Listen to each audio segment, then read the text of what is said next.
Malam ya ce. Ba wajibi bane. Gaya muku gaskiya.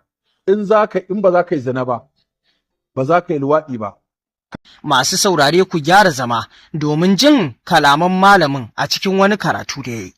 Inda wannan kalami nasa ko kusa ko kaɗan baya nuna goyon baya ko kaɗan ga kalaman Nafisa Abdullahi, domin kalaman Nafisa Abdullahi sun yi yamma, kalaman malam kuma sun yi gabas. Malam yana magana ne akan waɗanda wato aure ya zamanto ba halal ne a gare su ba, haramun ne ma. Inda malam ya yi magana akan cewar aure ba lallai bane, ba dole bane sai ka yi, idan ya kasance za ka kiyaye kanka daga faɗawa zinace-zinace da abubuwan da ba kyau. Inda wannan kalami na malam a cikin wato karatun nasa, wannan yana nuna cewa idan mutum zai tsare kansa daga sha'awa ba zai faɗa zinace-zinace ba, to aure bai zama lallai a kansa ba.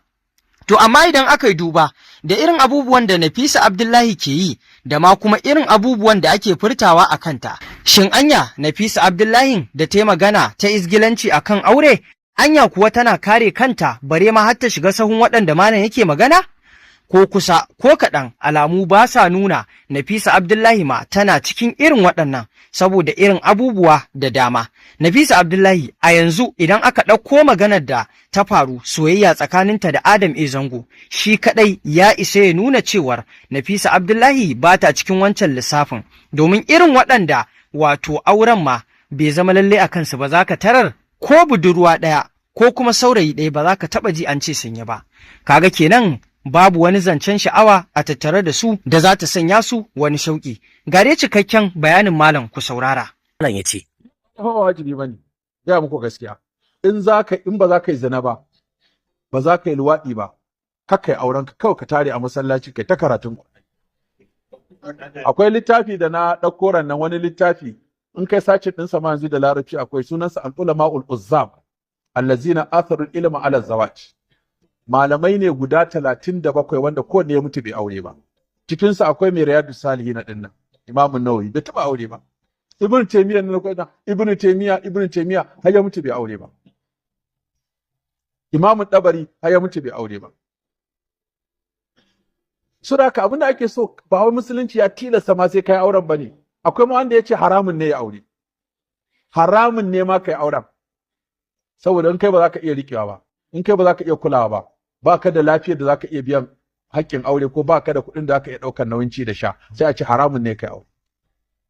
Akwai wanda za a ci kuma wajibi sai ya aure, amma taimaka masa ya auren saboda an bar shi ya wa 'yan gidan malam muji ciki, ya wa gidan malam shi, ya tewa 'ya'yan mutane ciki, da haka ai maza a har haɗa kuɗi a aurar da shi don a kawar da fitina. Ai karo a sallami wannan bunsurin.